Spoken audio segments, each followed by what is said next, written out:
There are women who once loved you with everything they had, and you never even realized it. Not because you were cruel. Not because you didn't care. But because no one ever taught you how to recognize a woman slowly running out of strength and love. You thought, if she's still here, she must be fine. If she's not saying anything, everything must be okay. But no. The slow death of a relationship isn't caused by fighting. It's caused by silence that accumulates, quietly, invisibly, every time she isn't heard. I once met a man named Ethan. A typical post-war generation husband, hardworking, sober, quiet.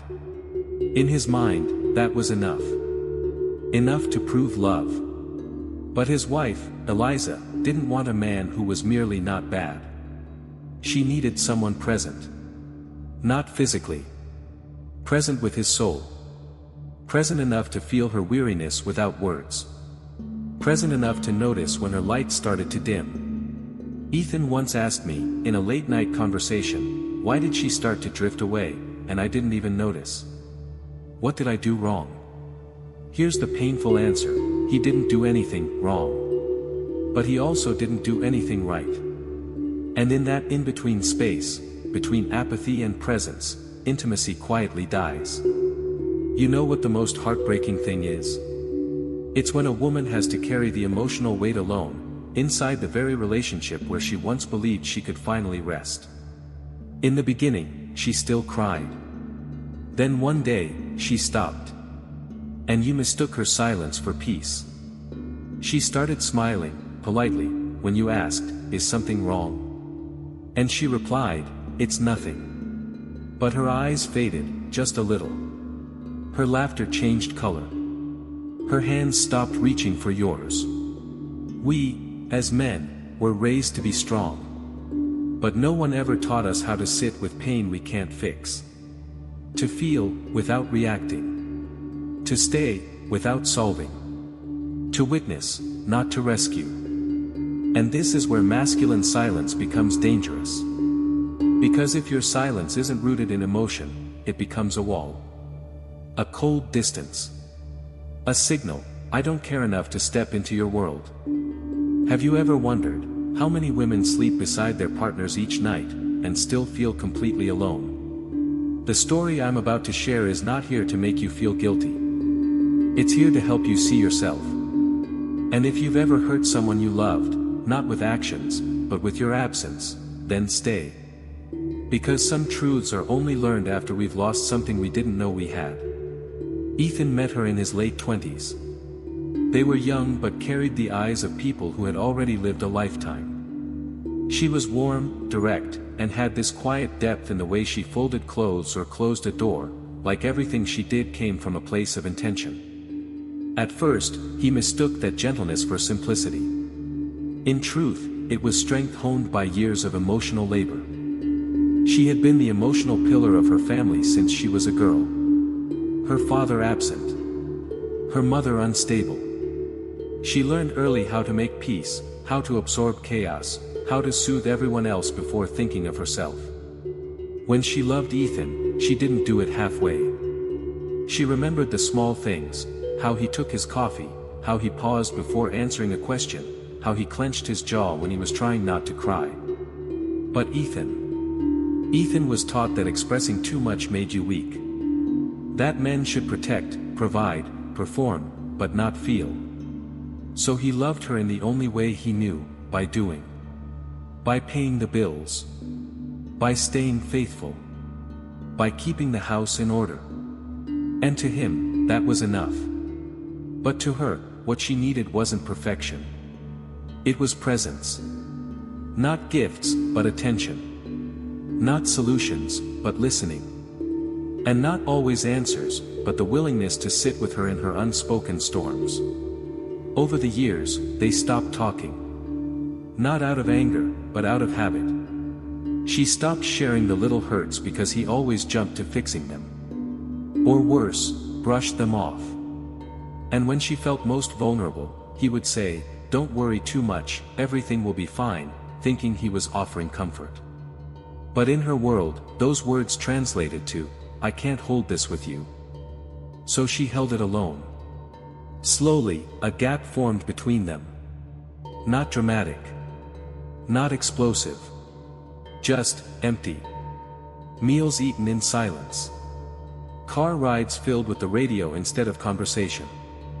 Her laughter, once full, now softened to polite smiles. She became a little quieter. A little less expressive. And Ethan, he thought she was just tired from work. But what he missed was this: she wasn't tired from work. She was tired from trying. Tired from always being the one who carried the emotional weight. Tired of having to be the bridge between two hearts. What Ethan never realized was that love isn't about avoiding mistakes, it's about noticing when the person you love is slowly slipping underwater, and reaching out before they drown silently in front of you. The real tragedy wasn't that he didn't care. It was that he never learned how to show up emotionally, not with words, but with presence. Not with advice, but with attention. And for a woman like Eliza, who had spent her whole life being strong for others, what she longed for most was not to be saved, but to finally be held. One night, after 22 years of marriage, she sat across from him at the dinner table and said something that didn't sound angry. Didn't sound loud. In fact, it barely made a ripple in the air. But it changed everything. She said, "I don't feel like I exist in this relationship anymore." He looked up, confused. "What do you mean? I'm here, aren't I?" And that was the moment it hit her. The tragedy wasn't that he was gone.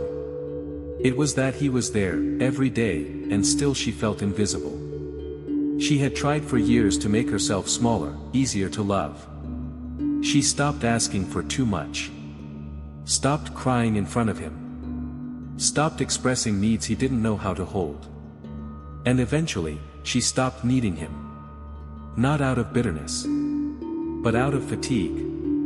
Emotional fatigue. You see, women don't leave when they're angry. They leave when they're numb. When they no longer recognize themselves in the reflection of a love that used to feel like home. She didn't scream. She didn't throw plates. She just withdrew. The scariest moment in a relationship isn't when a woman yells. It's when she stops trying to be understood. Ethan sat in that silence, stunned. His heart was racing, but he didn't know what to say. He had no words, only this cold realization that the person sitting in front of him, the woman who once laughed in his arms and reached for his hand in traffic, was now looking at him like a stranger. And it wasn't sudden. It was slow. Painfully slow. Like watching a plant wither when you forget to water it. Not all at once. Just a little less alive every day. The worst part? She had given him chances. So many quiet chances. But he didn't recognize them because they didn't come with ultimatums. They came in soft sighs. In turned backs. In empty goodnights. In conversations that never happened. Ethan thought he was being strong. Stoic. Non-reactive. But what he really was absent. And absence, over time, starts to feel like rejection. Like neglect. Like being emotionally abandoned while physically present. Men often think that if they're doing their duty, paying bills, staying loyal, coming home, they've done enough. But a woman doesn't fall in love with your loyalty. She falls in love with your presence. With how safe she feels in your emotional space. And when that space becomes cold, when it becomes mechanical, she doesn't fight it. She just quietly finds her way out. Ethan didn't lose her that night. He had lost her years before. That moment at the dinner table was only the echo. In the weeks that followed, Ethan tried. Not in the way he used to, not by fixing the leaky faucet or waking up early to wash the car. He tried to be there. To ask her how she was really feeling. To sit with her even when she had no words. But something had shifted. It wasn't that she didn't notice. It's that her body no longer trusted it. You see, love isn't just emotional, it's cellular. It's built over time through consistent moments of safety. And when that safety has been gone too long, when someone has been emotionally starving for years, a single act of kindness can't bring them back. It's like pouring a glass of water on a field that's been in drought for a decade. It soaks in, but the cracks remain. Ethan told me one evening, "She's here, but not here." I sit next to her, and it's like there's a wall. I nodded, and gently asked, "But whose wall is it?" Because what men often misunderstand is that the emotional distance they feel from a woman is often a mirror. It reflects their own absence, their own unspoken fears, their own difficulty with intimacy. Ethan wasn't a bad man. He was a good man in the way most of us are taught to be. But being a good man in action isn't the same as being a safe man in presence. Safety isn't about solving problems. It's about being someone she can break down in front of without fearing that you'll pull away. Without fearing that you'll say she's too sensitive, too much, too complicated. Ethan had never once said those words. But in his silence, in his hesitation, in his discomfort with her vulnerability, he had said them all. Without a word. That's the thing about masculine presence. When it's strong, it doesn't dominate. It allows space. It says, "I'm not afraid of your emotions. I won't fix them. But I won't leave them either." And that's what Eliza had needed all along. Not perfection. Not grand gestures. Just a man who could stay present long enough for her to exhale. To soften. To trust that she could finally stop performing. Because women don't want control. They want clarity. They want the kind of leadership that doesn't come from authority, but from emotional depth. Ethan was learning. Slowly. Painfully. And maybe, too late. But even then, there was still something sacred in the attempt. Because healing doesn't always bring things back to how they were. Sometimes, it just allows you to sit in the wreckage and finally see it clearly. And sometimes, that clarity is the most honest kind of love there is. The one that says, "I didn't know then. But I see it now. And I won't look away again." If this story found its way to you, maybe it's because some part of you needed to hear it. And if you know someone who's forgotten how to be present, not perfect, just present, share this with them. Not to change them. Just to remind them what love sounds like when it finally stops performing.